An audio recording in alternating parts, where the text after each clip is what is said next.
Nina bendlula mithedla kwezindi ihlahlana zindaba ze1KZNTV nifundela uphilano kaCebekhulu kwamzimba umntwana uyakhuleka nazo kwizona ezihamba phambili.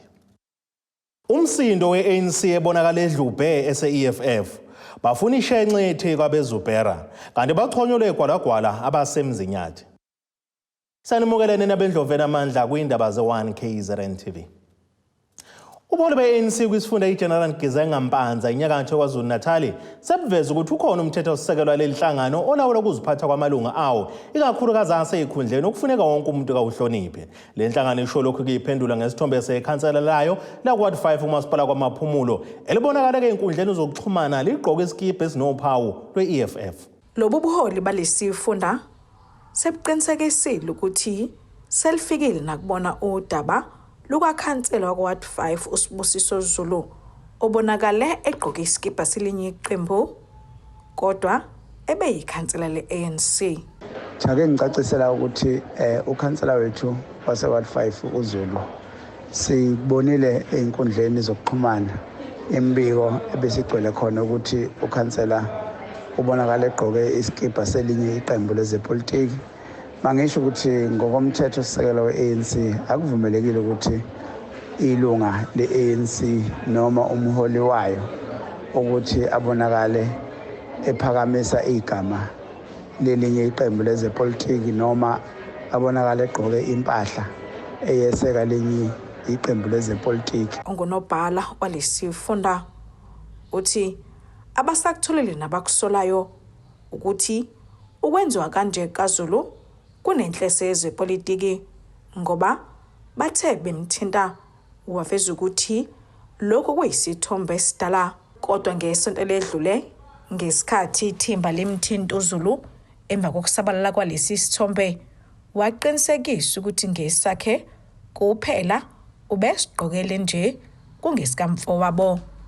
Yebo ke siyazi sihlangano ka-ANC ukuthi kukhona abameshelayo bezinye inhlangano zepolitiki abafisa ukuthi ashiye phansi ebukhanseleni ukuze mhlambe iwadi lena iphethe ibe enye amawadi eba nama-by-election sebemnxenxe kaningi umnxenxa nangeyizumbolo zeyimali kodwa akazange azavuma. Siyacabanga ukuthi-ke ingakho eyithola eyisisulu sokuthi enziwe kanje. uZulu uthi noma kunjalo basazohlala beyizinhlaka zangaphakathi belibhekisise lolu daba kodwa bakusolayo ukuthi khona bafuna kube nokhetho lokuchibiyela kuyona le wadi kumasipala kwamaphumulo njengoba inombango phakathi kweqembu IFP elisanda kukhishwa kanye ne-ANC njengoba sekuphethe yona. Kodwa siqinisekisa ukuthi sisazohlangana-ke ngamakhanda emakomedini ethu abalulekile adila-ke ney'nkinga esuke ifana nalezi yobusuphuma kumbiko oqondile ukuthi udaba siliphetha ngokuthini. Kodwa siyafisa ukusho ukuthi ukhansela wethu uZulu sewukhansela we-ANC akho lutho lushintshile futhi akanawo ugovane wokushiya kwa-ANC alandele mhlambe uhlelo lwezinye inhlangano zezepolitiki. Kodwa bokho sibisi kibika ngiseThekwini. Amalungu esikhungo sezocwaningo iZubhera Institute for Research and Development athi sekusemomo ukuba kabhekishele ukuba loyo oyimeya edolobha yeTheku KwaZulu Natal umxolo Isikhawunda Ishenxe esikhundleni sakhe. Ekhuluma neziko lezindaba emva kwesithangamisa bezindaba salesi sikhungo uXola Ndubo ngumcwaningi kusona uthi ke nakuba bekholela ukuthi lo masipala ufanele ungena ngaphansi komcwaningi mabhuku kodwa ngenxa yemvamisa yokuthi omasipala ababe besabuyela esimeni ngemva kwalokhu ikhona kwenza babeke nenkolelo yokuthi kungasiza ukushenxa kukaMbimbi. Ngemuva kwesigameko sokugasela kwamalungu omsinsi emzini kaloyo bengusekela meya kumasipala eTheku, isikhungo sezocwaningo iZubhera ibambe ingxoxo nomavundla kanye namalungu omphakathi ngenhloso yokudinga idakabanzi ngokwaholela kulokhu. Kulomhlangano amalungu aphethe ngokuvumelana ngazwilinye ukuba ke kube nemashi yokunxenxa loyo oyimeya yeTheku ukuba ke ashenxe ngenxa yinkinga ebhekene nalo masipala.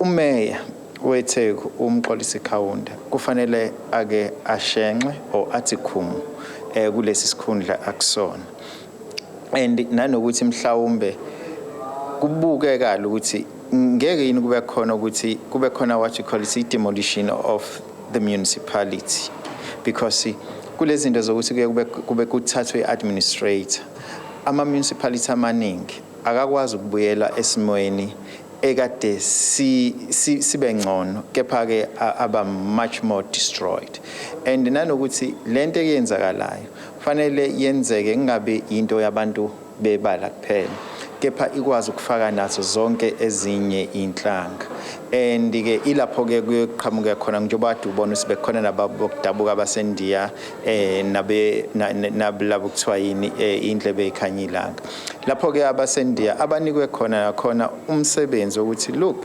kunalento isigameko esenzeke ePhoenix kepha laba basendiya babonakala nje sengathi abashaya indiva ngento eyenzeke base benikwa ke umsebenzi ukuthi ake baye bahlale nabo bebodwa babona ukuthi bangenza kanjani ukuthi lento eyenzeke ePhoenix ike ngempela ibe nesixazululo. Kuzokhumbuleka ukuthi amalungu omsinsi avuka umbhejazane ephambilini ahlasela nomuzi kaloyo ngundinankulu esifundazweni KwaZulu-Natal uNomusa Dube Ncube nokwagxekwa kakhulu.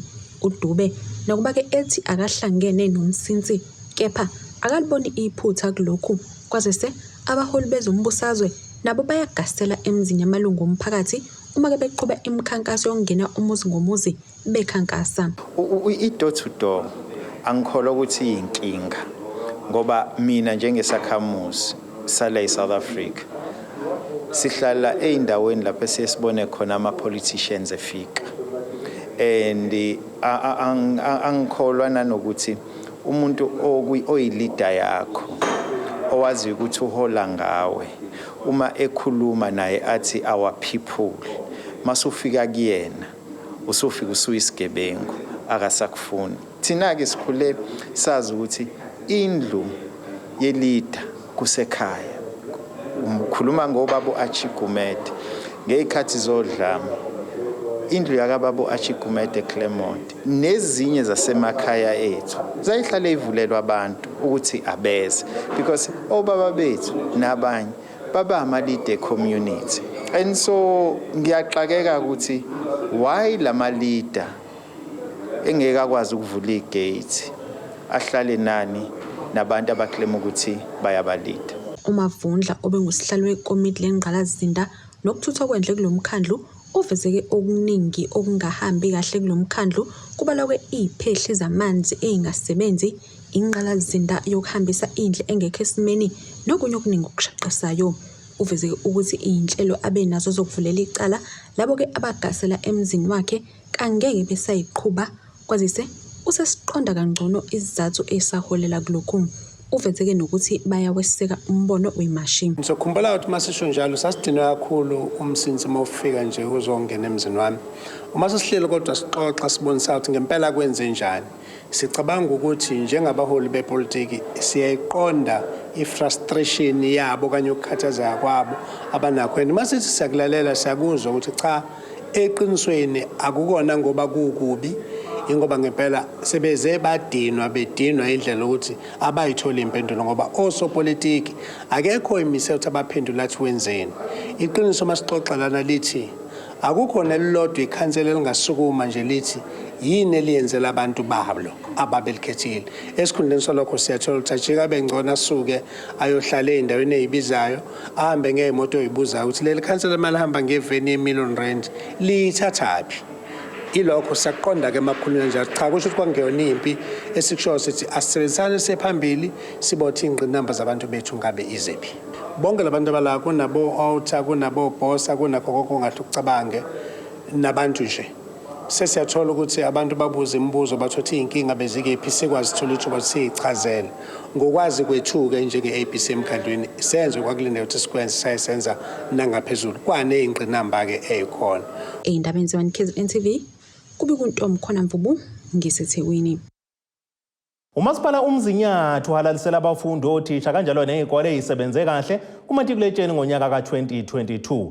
Ikhuluma ke emcimbini okhomelisa abafundi nezikole ububanjwe Saret Silias High School eGqoke enhlanela kaMthaniya. Imiyalo umasipala koPetros Ngubane uthi imfundo ibalekile ukucija abaholi bakusasa. Bekukuhle kudelile eSarel High School eGqoke emcimbini okhomelisa abafundi othisha kanye nezikole ezenze kahle kumatikuletsheni ngonyaka ka2022. uPetros Ngubane uthi bayathokoza njengesifunda ukuthola lemphumela emihle kumatikuletsheni. Siyazi phela ukuthi uMzinyathi uyindawo ephakathi nendawo. Egqoke indawo egudla ngasolwandle nendawo futhi egudla umgwaqo N2 no N3. Bese kuba khona ke abantu abale ngenhla thina nje izingane zethu isoyibheka imfundo kuphela emakhaya kungekho okuningi ezikutholayo kalula. Kodwa siyabonga mayithola umphumelo njengalo ngoba kuyasho ukuthi nathi sizothuthuka ngelilanga sithole okukhulu. Uphinde wathembisa ukulekelela zonke izikole ukuze ziqhubeke nemphumela emihle. Siyathemba ukuthi siyaphambili sigijima sikhuphule futhi izinga silekelele ngakho konke umnyango wemfundo ofisa kuba singaleka kangakho ngoba siyazi ukuthi imfundo iyisikhali sokuba abantu baphumelele baphile kusasa. Kanti uthishanhloko waseMacingwane High School uSizwa Inkosi Dlamini uthi uyathokoza ngokusebenzisana nothisha ukuze bakhe abaholi bakusasa. Ukubambisana, it takes sacrifice, commitment, dedication, and kunabantu ebekufanele bejuluke igazi ukuze kuzotholakala lama result. Kodwa kakhulu it's a collective effort ukubambisana nozakwethu. Ngiyathobeka kakhulu ngokhola leya team umsebenzi wabo wonke lo. Ngibe nenhlanhla ukubusiseka ngokuthi ngisebenzisane nama leaders abafisa ngisho kulandelelwa. So sithi siqala nje sibe sibeka ivision sithi kulonyaka sidingani bese sisebenza ngokubambisana ukuthi achieve. Omunye wabafundi ophumelele ngamalengiso uthi lemcimbi iyona egqugquzela ukuba benze ngokuzimisela kanti uphinde wahlaba ikhwele kulabo abalandelayo. It's because of my events akanjena ukuthi sisebenze kanzima yiyo sigqugquzelayo ukuthi sithole ama results esiwachievile. So ngifuna ukusho nje ukuthi abanye abafundi bangathola kanjani ama results esiwatholile. So into engathi ibaluleke kakhulu ukuthi kumele senze ama past year papers and kumele ube committed to your work and ukwazi ukuthi njalo mofika kuwe ureview umsebenzi owenzayo and then i-confidence kumele ube nayo. Khona manjalo umqondisi wezemfundo eMzinyathi uSiphiwe Kheswa uthi ubonga kakhulu iMenco ngokuqinisekisa ukuthi zonke izikole zisebenza ngokuzimisela. Uze sibone imaterial esinayo kulo nyaka ka2023 ekuthini ugrade 12 wethu class of 2023 kukuphi lapho ulekha khona so that you can close those gaps. Sisebenza kakhulu ngokubambisana nabo bonke abahloli nama officials wonke akhona e-district and we are having a target yaka 90% this year.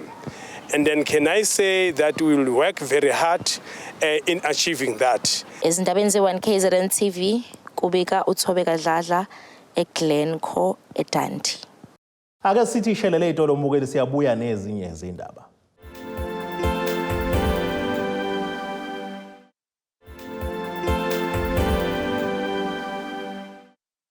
Asibonge siphinde sinamukelene nabesilo nisabukele zona indaba ze1KZNTV nazo kuyizona indaba esithi ngezihamba phambili namuhla.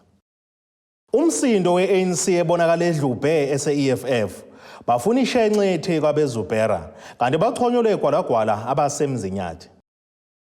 Sekuzobalula ukubhekana nenhlekelele kumasipala wesifunda uMgungundlovu maphakathi kaMthaniya njengoba wamukela ukuxhaso leinsiza kusebenza izolekelela lo masipala. Imeya kuMzizuma uthi lolu uxhaso luzokwenza umehluko omkhulu kwezimene ezifana neingozi zeimoto iyicisha mlilo kanye nenhlekelele kedalwa isimo sezulu efana nezikhukhula zakamuva. Umsholozi bese esayina-ke isivumelwano nenkampani yezemshwayelense iSantam ukuba ke baxhase iphinde isebenzisane nabo iminyaka emithathu ezayo.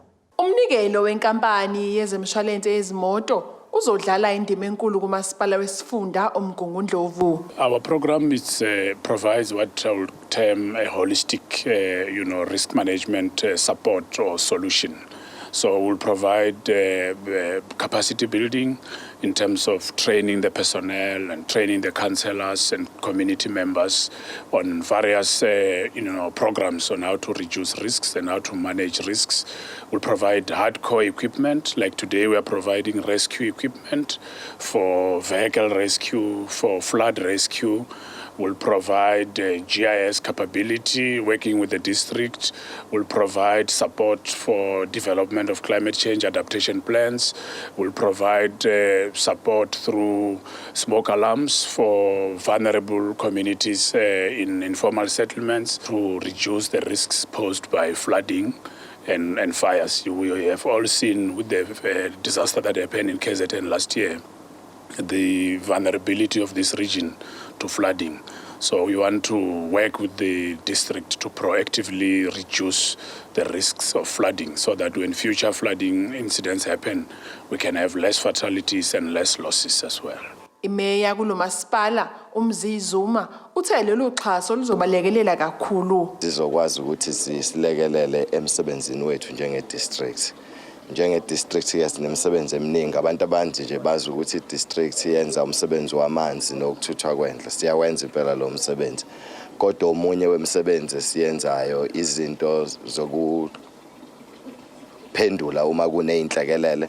Kanjalo futhi sinomnyango weyicishamlilo. So ingxoxo yethu ke no Santame ukuthi ake sibambisaneni ukuthi senze nje ukusebenza komnyango wethu lo weyicishamlilo ukuthi ukunyuka izinga lokusebenza uthole nezinye izinto zokusebenza ezizokwenza ukuthi sikwazi ukuthi siservice kangcono umphakathi wasemgungundlovu. uZuma uthe bajabula ukuthi lolu hlelo lube yimpumelelo. Siyajabula ukuthi ke sekufike epointini la namhlanje ke sizozamukela lezo zinto ezinye zazo indlawo lezo kuthiwa ama jaws of life ukuthi mabe kunengozi sithumela icishamlilo zifica abantu umbe trapped emotweni bebambekile. Equipment ebese sinayo bengasekho ezingene elikahle. So ezinye ke zezinto abazokwazi ukuthi basinikeze zona. Ezindabeni ze1KZNTV nguAyanda Dube ngisemgungundlovu. Uhlalo wenhlangano yengamela amatekisi Santakho kwisifunda iKingcetshwayo uMduduzi Makhunga uthi ubalekile ukuthi babuyisele emphakathini ngokuthi basiza abafundi ngokubathengela kumfaniswano wesikole njengoba besebenza nomphakathi futhi bephinde benakekele. Ekhuluma neziko lezindaba le1KZNTV uKhathide ngenkathi ke benikelela kubafundi ehholo eNgwedezane uveza ukuthi kumele abafundi baqonde ukuthi lemboni isishintshe kakhulu njengoba ke yaduma kabi ngezinto ezimbi. Iningi labafundi liya esikoleni emfaniswano yesikole ngekho esimeni nokwenza ukuthi bazizwe behlukile kwabanye abafundi. Kanti abanye babafundi basuka kwimndeni ehlwempu, abanye basuka kwimndeni lapho besibhelisa khona ngemali isibonelelo sikahulumeni kuphela nokushiya abafundi bezisulu zokuthi baye esikoleni emfaniswano emdala. Inhlangano yengamela amatekisi Santakho kwisifunda iKingcetshwayo ithathela ingxathu nje obinikele ke emfaniswano yesikole kubafundi abasuka kwizikole ezingama-35. Usihlalo lenhlangano uMduduzi Makhunga uthi babone kubalekile ukuthi babuyisele emphakathini njengoba eyinhlangano enakekelayo. Sihlanganise izikole zakule region cishe izikole ezila ko-35 esinazo la esizogqokisa izingane i-association igroupile khona ezogqokisa ingane ezu20 khona ezogqokisa ingane ezu30 kanjalo ngokuhlukana kwama-association ngoba awalingani amazinga. So namhlanje ke sizokwenza lo mcimbi sibuyisela emphakathini njengosomabhizinisi abasebenza endaweni abasebenza nabo abantu. Ziningi izinto ezenzakalayo sikwenza lokhu ngaphansi kohlelo esilaziyo cishe esithi uhlokomela siyanakekela. Leli gama lithi hlokomela lisho ukunakekela. Umakhunga uthi lokho kunikela emphakathini kuyabasiza kakhulu njengoba abantu besanesinye isithombe ngemboni yezokuthutha. Kanti uthi abantu kumele babone ukuthi sebephila kwesinye isikhathi futhi sebeshintshile. Kuyasilekelela kakhulu ukuthi sibonakale kuba khona izinto esizenzayo emphakathini ngoba njoba sazi ukuthi imboni ike yaduma kabi ikhathe eziningi eziphambilini. Sizama ukukhombisa ke emphakathini ukuthi hayi singabantu siyaphila nabantu okusuke kusiqhamukela kuyasiqhamukela nje ngeke sikuphike safika nathi kwenzeka kodwa ipace esihamba ngayo njengamanje sithi akube nokuthula emphakathini sisebenzisane nathi singosomabhizinisi abafana nabo bonke osomabhizinisi abakhona emhlabeni. Sizama ukuvula elinye ipage abantu besibuke ngenye indlela bengasibuki ngale ndlela ababesibuka ngayo ekuqaleni. Omunye wothisha obephelezela abafundi uthi lokho kuzoletha ukuzethemba kubafundi bazibone befana nabanye baphinde basizakale njengoba sekuzongena nobusika. Kuhle kakhulu abakwenzile, especially i-uniform ibalekile kakhulu ngoba i-uniform yenza ukuthi abantwana befane bebe kwi-level efanayo babukeke bento eyodwa ine-uniform. So lokho kuyabasiza kakhulu abantwana. Bathole ngisho icathulo kubalekile kuzongena namakhaza abanye bahamba ngeenyawo bahamba ngamaphaqa angavumelekile okungekho kuhle kumifaniswano wesikole. Siyabonga kakhulu. Lemboni ithi lokho kwenza ngomyalelo wobuholi besifundazwe bokuba kunakekelwe imfundo. Ezindabeni ze1KZNTV kubika uThabani Maphumulo eNgwelezane. Inkosi usenze sihle Dlamini yesizwe sakaFoto ogwini oseningizimu nesifundazwe kwaZulu Natal ikhuza ke ihlava sokulwa kwabafundi ezikoleni nesigcina ke sikapakele kwimpi yeGqoke. Inkosi uDlamini kusho lokhu ngesikhathi yenza umcimbi wokubonga othisha nesigungu esilawula isikole ngemphumela emihle kamatikuletsheni etholwe isikole samabanga aphezulu icekeza njengendlela ukubakhuthaza ukuba baqhubeke nomsebenzi omuhle ukukhiqiza ke imphumela emihle minyaka yonke. Inkosi yakwaDlamini yesizwe sakwaFoto ngaphansi kwesifunda ugu ibonga othisha isigungu esilawula isikole nabafundi besikole samabanga aphezulu icekeza eseHarding ogwini oseningizimu nesifundazwe ngokukhiqiza imphumela emihle kamatikuletsheni.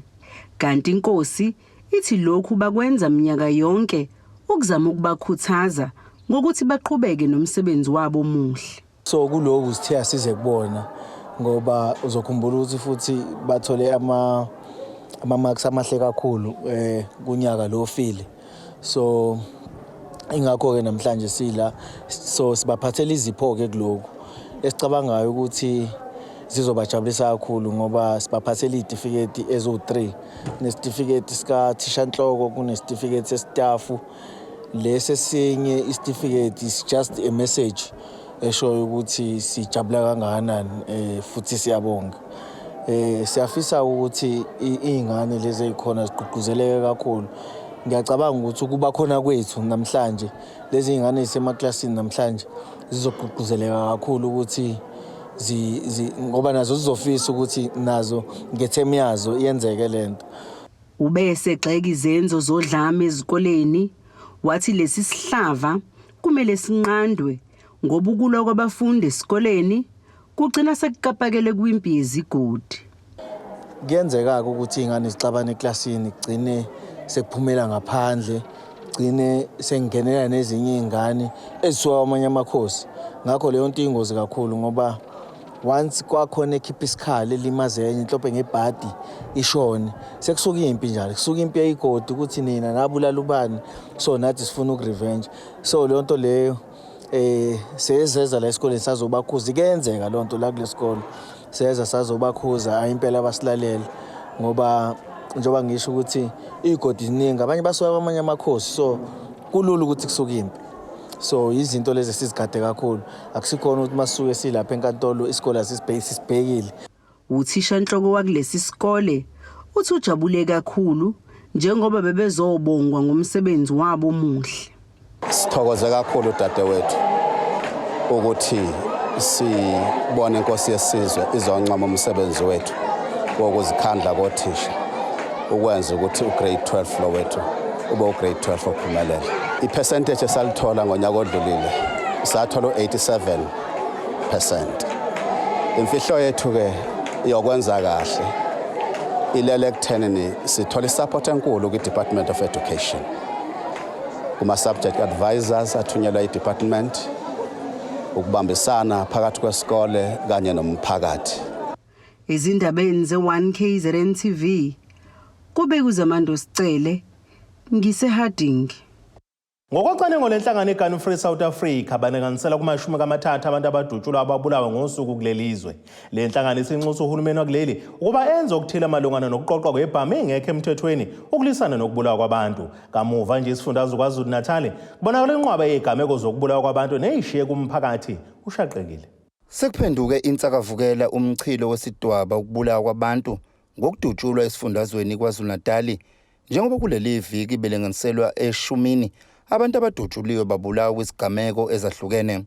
Inhlangano elisana nokuphatha kwezibhamu ezingekho emthethweni iGun Free South Africa isikhipha istatement inxusa uhulumeni wakuleli ukuba enze okuthile ukuzama ukulwisana nokuphathwa kwesibhamu ezingekho emthethweni. Kwisigameko esenzeke ngoLwesibili eBria eThekwini enkabeni yedolobha kudutshulwa abantu ababili bashona, kanti kwesinye isigameko esenzeke eSpringfield kudutshulwa abantu abathathu khona bashona. Esinye isigameko esishiya abantu beshaqekile esenzeke oThongathi ngosuku lwangolwesine sokubulawa kwabantu abahlanu esigamekweni zokudubula nalapho bekuthinteka khona nonogada bosomatekisi. Ngokombiko kanye ucwaningo lwalenhlangano iGun Free South Africa balinganiselwe kuma-30 abantu abadutshulwayo babulawe kuleli ngosuku. Ezindabeni ze1KZNTV kubika uThabani Maphumulo eRichards Bay. Ake sithi ishelele itolo umbukele sophinde sibuye nezinye izindaba.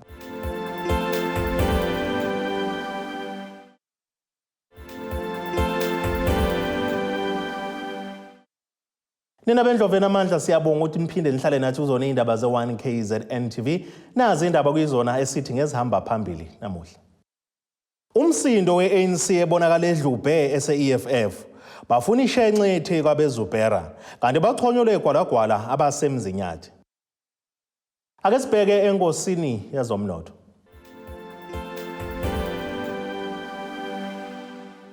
Iranda kuleli bezo 18.18 cents maqhathaniswa nedola laseMelika bengu 22.27 cents kupondo waseBrithani libengu 19.63 cents ku-euro yase-Europe. Intengo yegolide yona ime $1,918 i-ounce kuthi intengo kawelo ongahluziwe yona bengu $75.91 umphongolo. Ake sibheke enkosini yezemidlalo.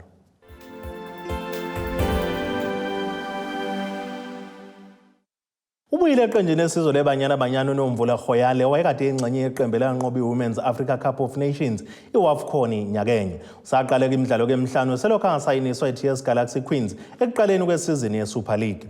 Lo mdlalo uyingxenye yeqembu lesizwe lonobhutshuzwayo labesifazane eminyezelwe ngumqeqeshi uDesiree Ellis labadlali abangama32 ezotholana phezulu neSerbia emidlalweni yomngani ngenyanga ezayo. Lo mdlalo kuyingxenye yamalungiselelo eBanyana Banyana endebe yomhlaba ezokwase Australia nase New Zealand kusukela uNtulukazi uJulayi kuya kuNcwaba uAgasti walonyaka. Ake sibheke nasisimo sezulu esingalindeleka.